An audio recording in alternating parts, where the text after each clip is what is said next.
The Life of Buddha, Episode 5, The Divine Call. Welcome back to the Buddha's Life video series.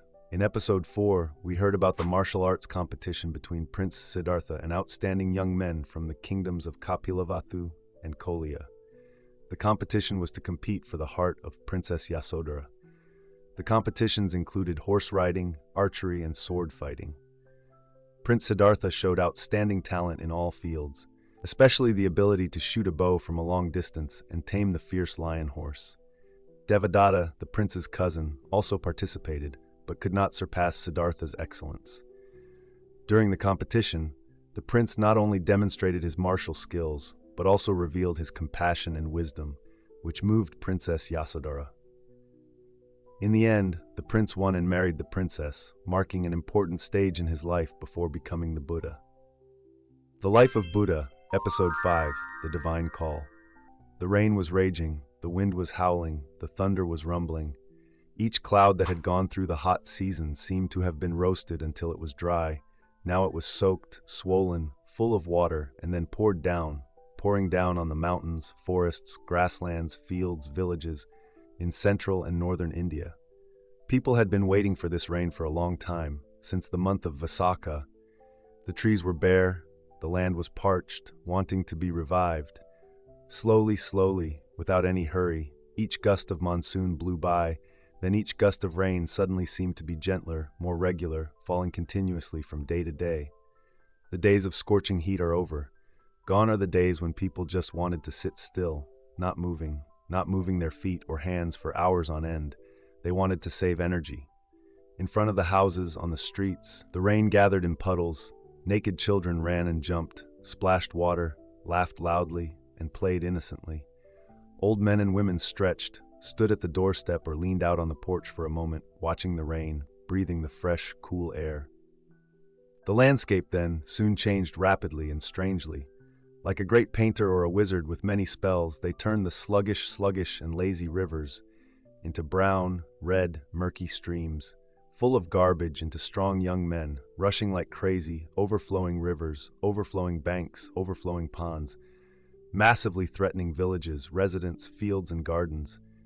There was little rain in this area, but the water rose very quickly due to the Himalayan slopes pouring down. Countless houses and roads were submerged. Everywhere there was mud, litter, branches, broken trees, fallen fences, and collapsed houses. People could not go anywhere. The animal world began to run wild because the freedom of nature had been restored. A wild scene poured out onto the roads. Snakes, scorpions, etc. crawled out of flooded areas, sprawling on high ground. Frogs, toads, and bullfrogs jump around, croak loudly, and make a ruckus, anywhere, regardless of where it is convenient. It seems that they are no longer afraid of humans. Right inside the walls of houses, geckos and lizards compete to click their tongues, squeal, and freely roam around, eating mosquitoes, worms, and ants until their bellies are stretched. As for field mice, sewer rats, and house mice, they calmly look for food wherever there are rotten tubers and mud. According to the cycle of time, the seasons take place regularly. In the Palace of Joy, the prince cannot go anywhere. And in the Palace of Joy, he does not know anything about the rain and wind disturbing the heavens and earth. The thick walls block out the sounds. A large, meticulously designed fireplace conducts heat through small copper pipes that thread through the rooms, so everywhere is dry and comfortable.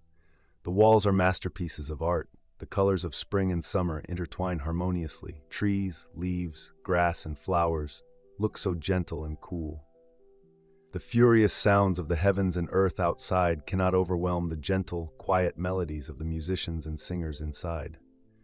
Our prince walked back and forth, took short steps, long steps. The princes were busy with all their work, probably stuck somewhere in the middle of the rainy season in this hellish central North India. Occasionally, Ananda, Anuruddha, the boy Nanda, covered themselves in the rain and rode over on horseback to visit. They would have elegant and refined parties with simple tea and cakes. But the prince was not happy either. His mind seemed to be somewhere else.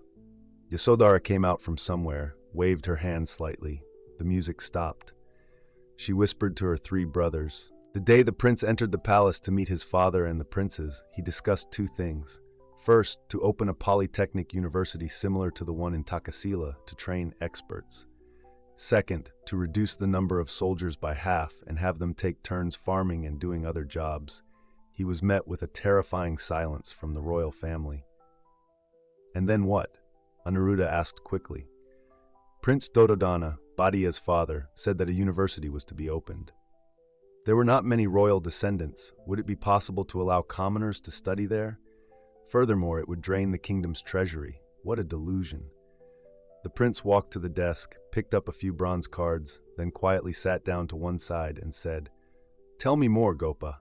Tell me exactly as it is."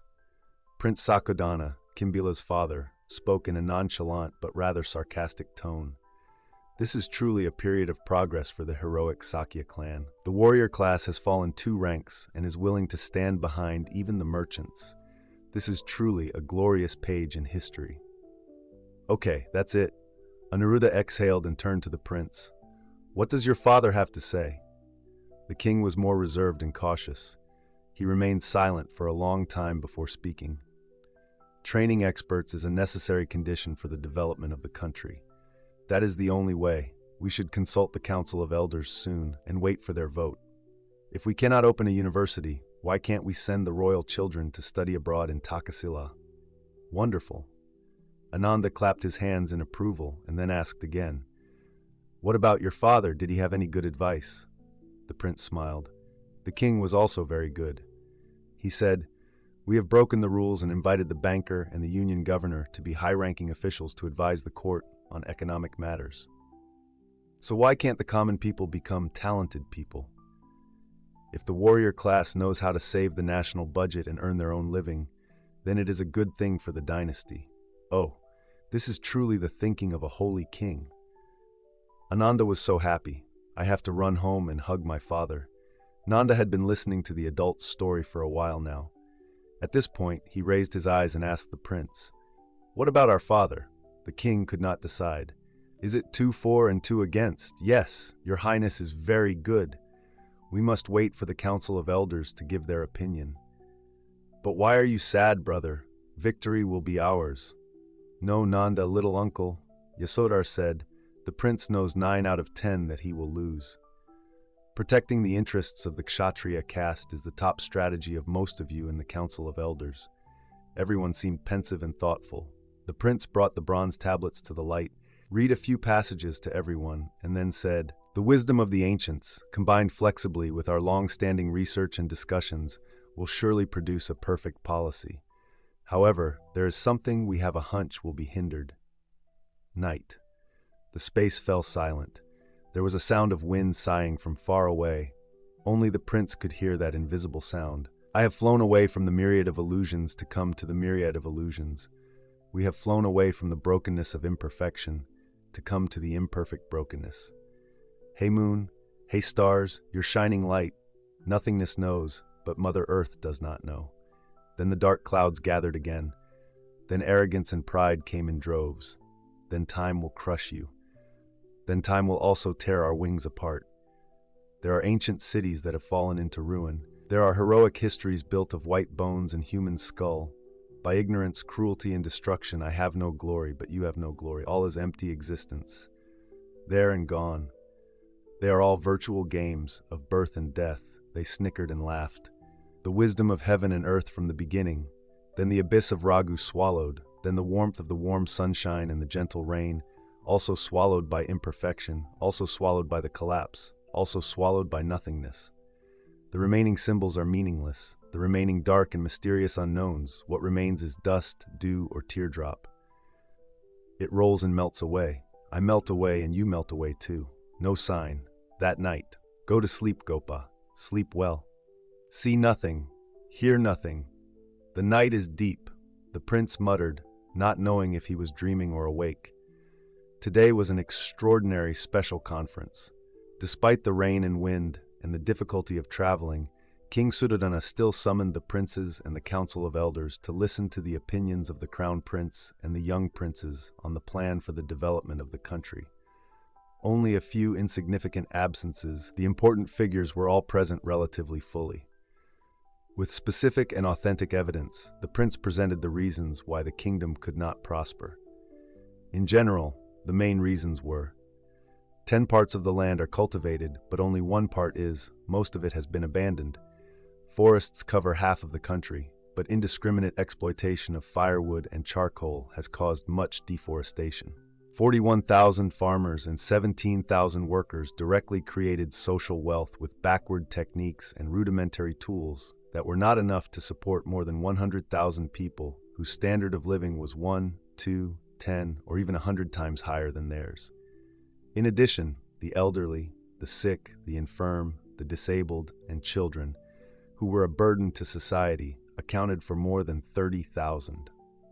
In sacrificial ceremonies, animals such as sheep, goats, are killed to take their blood to sacrifice to the gods, each year up to 500,000 to 700,000 animals. People spend dozens of different types of offerings on Brahmin priests in temples, towns, villages, which can cost up to baskets of gold, baskets of silver. The annual expenses for 10,000 Kshatriya soldiers in terms of salaries, weapons, military supplies, took up 1/5 of the national wealth. The bankers lend money at usurious interest rates. The union bosses squeeze the life out of the workers and give them wages too miserable to survive, not to live. There were no schools for the children of the lower classes. Only the royal family, the nobles, and the wealthy families could afford to employ learned Brahmin teachers as tutors. This situation caused our country to lack talented people to serve the people. The prince finished his presentation, bowed humbly to the elders, and sat down. The prince's close friends, his comrades and colleagues all cheered, applauded, and clapped their hands. The council of elders sat still, silent and still. They clearly saw that the prince had diagnosed the disease correctly. They were surprised to the point of shivering when the prince could see the whole picture of the country just by sitting in one place. Oh, it was true, so what should we do? Oh, it was so dangerous. But for so long, why had no one known? Dozens, hundreds of meetings of the council, for so long, only discussed the worship of heaven, earth, and gods, only to divide benefits for the eldest and second families, matters of marriage, funerals, or land disputes between the royal family and the nobility. Even trivial matters like a crane in the past, the council of elders had to meet to discuss. An elder stood up sternly. The crown prince had pointed his finger at the exact point of poverty, and the council of elders was very grateful. But the remedy? That is, the prescription to cure that disease? The council was eager to hear it. The crown prince and the princes had discussed the matter beforehand. The crown prince had proposed each measure, had given instructions on how to speak, and had assigned responsibilities to each person. So after being questioned by the council of elders, the princes, on behalf of the crown prince, stood up one by one and presented each point.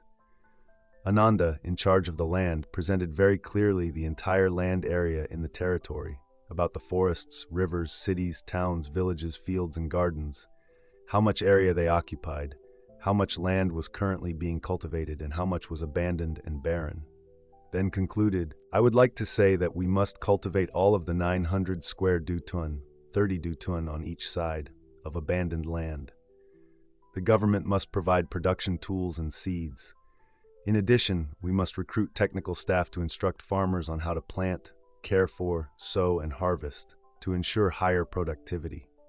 We need experts in charge of agriculture. That is the most important thing that needs to be put on the priority policy to improve people's lives. What did Ananda know about the field of agriculture? The council of elders looked at each other, surprised. And what about technology, expertise? What? Little did they know that their playful princes, thanks to living close to the prince, were no longer naive. They had a mind to think of others, and the knowledge of many fields. They were contained in the obscure characters of the Aryan lineage. The prince learned and then passed that knowledge on to his brothers. Since the council wanted to hear everything, it was Kadadai's turn, in charge of natural resources and the environment. He spoke the most important points. Our forests are now over 700 square dotun, but for over 200 square dotun, people are exploiting firewood and hunting indiscriminately. We must invest in planting new forests. We must research suitable plants. This field requires experts.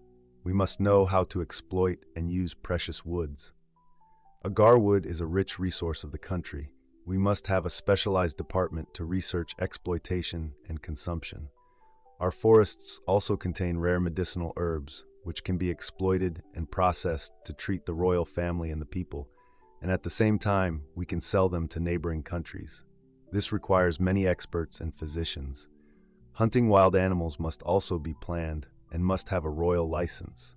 In addition, we need to train agricultural experts in exploiting minerals such as gold, silver, copper, lead, iron, experts in land, soil, everything.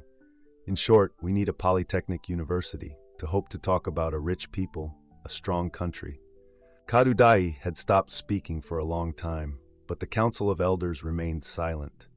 They did not know why the young people knew so clearly about many areas that they had long been interested in but had not been able to resolve. Not yet. Now it was Badia, Kimbila, Anuruddha, Bagu, Mahanama's turn. They took turns presenting the issue of disbanding half of the army to reduce the burden on the budget. The minister in charge of economics and commerce had to take control of private banks to set and sanction loan prices, adjust wages for workers to be reasonable in all unions, support farmers by reducing agricultural taxes but providing fertilizer, seeds, and production tools. If we wanted talented people to help the country, we had to encourage children of all classes to study in the kingdom's schools, which were required to be opened in the future. Children of royalty and nobles had to pay their own way to attend Takasila University. The royal family and the nobility must be frugal in spending, must control the sacrificial altars and ceremonies that cost a lot of human and material resources, must issue an order to prohibit the killing of animals to sacrifice to the fire god and vague gods that are useless for life, must severely punish those who use magic to lull the ignorant people to sleep. Reducing the military budget and strengthening peaceful diplomacy is wise. Should have an alliance policy with Kolia similar to the alliance of the Vaji Federation to create long-term strength and stability. Reduce useless and frivolous meetings to resolve petty matters or royal disputes and lawsuits. Must free slaves, give them some benefits so they can increase production. Encourage all classes of workers to produce and farm to increase social wealth. Must have free hospitals to take care of the health of the common people. There must be reasonable policies to take care of the disabled, the elderly, children. In short, all leaders must know how to sacrifice their own interests, share the joys and sorrows to bring the country up. We must be brave enough to stand up, to wake up. We have all been sleeping for too long, sleeping on glory, complacent and lazy. So how can we escape the fate of poverty and dependence? The young princes spoke enthusiastically, their enthusiasm burning, completely oblivious to the reaction of the Council of Elders. The prince could not stop them. By the time they finished speaking, the assembly hall was more than half empty. The prince knew he had failed. King Suddhodana looked at the princes affectionately, sighed and said, "Good policy, very convincing. But due to haste, it all went wrong. The power of the tribal king is very small, my children. At this time, if I follow you, in a few days someone will report to the great King Kosala. Perhaps even I will be dismissed." Late at night, the prince tossed and turned, unable to sleep, and heard the wind whispering in his ear. "We have gone through many ups and downs. I have wandered through many ages in dark and selfish hearts. Light cannot reach deep caves. Truth is not solved by food and clothing. The world spins around, complacent with pride and lust. Who bite each other, let it be. Whoever madly snatches away justice in life is a hero. There is a devil wearing a crown. There are ignorant accomplices, and the dark prison locks the human heart. I am the wandering wind. We have passed through deserts, plains, volcanoes. I have dug this world's grave with nothingness. Quite pitiful for those who struggle with the overall plan. Success is also empty, but failure is also empty. Tears and joy are just a roll of the dice. Then everyone went home empty-handed. Then the dead wait at the door. Then the pain and desolation. Then the ashes of the fire flickering. And we fan the wind up. It's been a million lifetimes. Do you hear? Snow and fog seemed to cover the northern mountain ranges. The Himalayas were no longer visible. Everywhere was snow, Everywhere cold winds blew through the small kingdoms that had been nestled insecurely for thousands of years under the harshness of nature. The sunlight hid in the cold, milky clouds. Not a bird sang, not a single green, not a single road could be seen. Snow covered everything. Rivers and streams were frozen. Everything seemed to be immersed in eternal death. The dry bones of trees stood alone in asceticism, testing their courage against heaven and earth. About 10 days, half a month later, the weather warmed up a bit, a few pale rays of sunlight like the skin of a sick person, casting a yellow boot on the treetops. The ice melted into small particles, the snow gently flew like a rain of flowers. Everything stirred and opened its eyes. A few figures covered in cotton and leather coats appeared here and there. Life gradually moved its arms and legs. In the winter palace of joy, people did not know what cold was. Each wall was a fiery red color. The warm air of fragrant wood permeated everywhere. Music still played softly. Light parties continued. The princes still trampled the snow to chat and play with the prince. With them, the palace of joy was less lonely. They discussed many issues. The prince discussed with them that if the comprehensive reform failed, why don't we attack each point one by one? That is, which field should we implement without touching the royal family? Which point is easiest to implement within our reach? The result of the conference was unanimous in starting a mutual aid work. The princes volunteered to contribute their assets, and this work should be entrusted to the ladies-in-waiting Gautami, Yasodhara, Sundari Nanda, and some of the maids in the Palace of Joy to take charge. This should be done quietly, without asking for permission. The second thing is a little more large-scale, that is, to promote the opening of schools, invite Brahmin professors from within the country and abroad to teach Kshatriya children and train talented people. That day, the weather was still bitterly cold. The snow had melted. The sky and earth were dry. The crown prince and the princes, the sons of the princes, entered the palace, asking Suddhodana to let them fulfill their wish, ensuring that no expense from the kingdom's budget would be used. The king was surprised and asked, "This does not affect anyone. It can be done. But where does the budget come from?" Mahanam smiled and replied, "Sir, please let us keep the secret." "Okay." The king smiled happily. "Having useful work, you will be happy, and I will be happy too." The prince and the princes were very excited. The weather began to be pleasant around January, and the days were cool, and they set to work. After many nights and days of discussion, Lady Gautami, Yasodhara, and Sundari Nanda presented the following plan to the command. Have sent people to do research to determine which places are key and need priority. The order of mutual help is hunger, disease, and then poverty. Provide capital, hire workers, and teach them jobs. The princes clapped their hands happily. Ananda said, "I would like to make a charitable contribution of 1,000 kahapana gold coins, about 100 dairy cows." Then Mahanama, Bhadia, Kadadai also supported 1,000 gold coins each. Everyone agreed on that starting number. The prince suddenly frowned and asked everyone, "Who among us knows how much masaka a poor person spends on food in a day?" "About 2 masakas," Lady Gautami replied. So, the prince calculated mentally. 1 gold coin can eat 4 pada coins, 1 pada coin can eat 5 masaka coins. In other words, 1 kahapana can feed 10 people for a day. Nanda happily interjected, "Then I will also feed 10,000 people in 1 day." "Yes, exactly," the prince said. "Then let's mobilize the royal family, friends. Everyone should generously donate 1,000 kahapana gold coins. About 50 people. I will have 500,000, enough to cover the initial expenses for all the items from priority 1 to priority 3 of the Queen Mother." The prince looked at Bagu. "And you will take care of the difficult things outside. We'll coordinate to organize, arrange the steps carefully. We will calculate the expenses for the work later."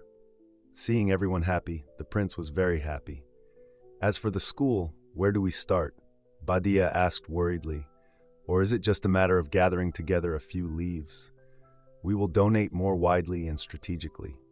"Look," the crown prince said, "let's go on a tour to persuade the governors, saying that there will be a program to train the children of the warrior class to become talented.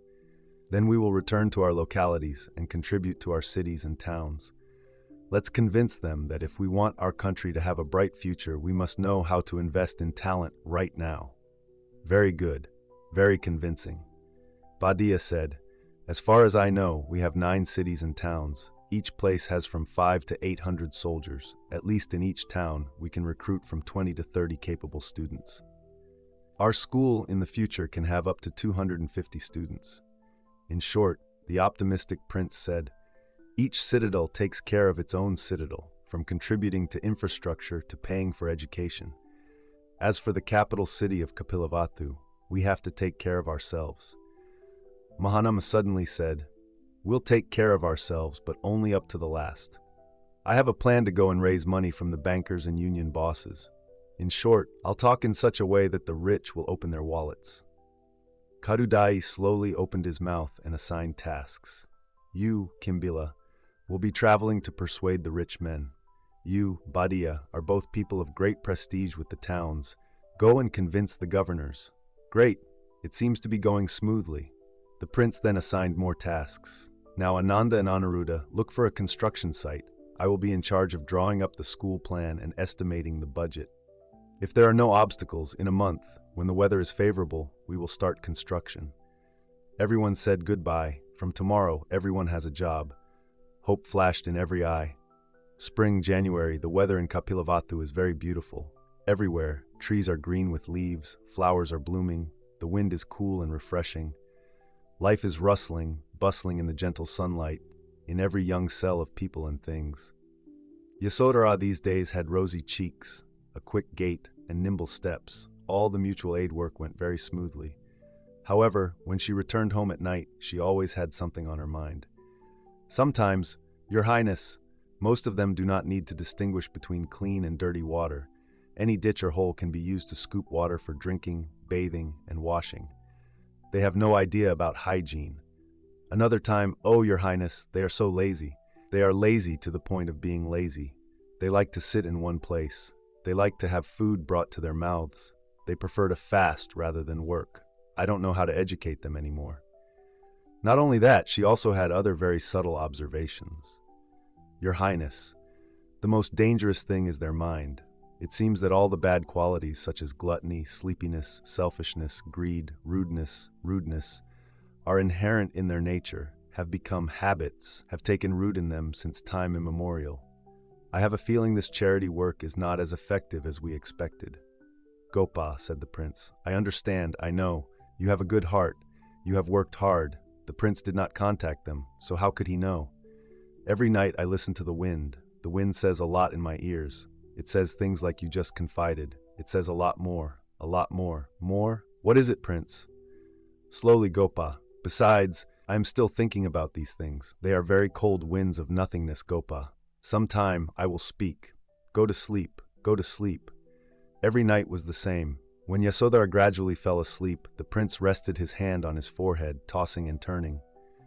Food, clothing, hunger, poverty, including greed, laziness, selfishness, where do they come from? Even if we eat and wear clothes, will greed and selfishness decrease because of that? Oh, it can't be any more. The rich, the ones who eat well and dress well, seem to have more greed and selfishness. The proof is our Sakya clan. The prince sighed again. If we haven't found this solution yet, then let's just do whatever we think is useful for life. That day, Ananda and Anuruddha came to say that they had chosen 2 very beautiful plots of land, extremely beautiful, for the prince to choose from. The prince looked at the 2 people's happy faces and smiled, saying, So that land is not far from your estate, right? Both were surprised and said at the same time, How do you know, brother? Just a guess. You have diplomatic skills, so you convinced the royal uncles to donate land, right? Yes. They stared at the prince with wide eyes. There's more. The crown prince continued slowly. Who knows? You might even be able to mobilize more than 100,000 gold coins. That's right. That's right. Hundreds of thousands. Not a penny off. What a talent. Your Royal Highness has magical powers. The prince smiled and explained. Actually, it was easy. Both of the royal uncles had supported our reform plan from the beginning. They were generous in their hearts, so the number 100,000 was a random guess, and it turned out to be correct. They both laughed. The The prince spread out a sheet of bark paper, on which he drew a sketch of the school, and said, 250 students only need 2 long and wide buildings, about twice the size of the royal hall. But the dormitory is larger, with full facilities for food, accommodation, and sanitation. On the right side is the building for the professors to live in. This large ground floor is where the kitchen and dining room are for the students. This small, pretty house is where guests are received and where the professors come to discuss work. This project is quite large in scale. We also need to meet with the Brahmin teachers who studied in Takasila to ask for additional opinions. This drawing is just a preliminary sketch, and it still needs a specialized engineer to design and adjust it. However, according to the initial calculation, the cost will be very large, estimated at 4 million kapana gold coins. Everyone was shocked and pale. The prince continued. The cost of furnishing the interior, teaching aids, learning materials, also costs about 1 million. The cost of planting trees and landscaping the garden also costs more than 500,000. But the most worrying cost is the annual salary for about 20 talented professors. We also have to hire kitchen staff and some assistants. So when we have about 6 million gold coins, we dare to start construction. After that, we have to prepare about 4 million more for operating and management costs. That amount of gold is not small. I wonder if the prince's preaching trips will bring any results. They know clearly that not every good work has supporters, especially those who are old, have fame, position, and ambition. The case of the 2 princes just now is an exception.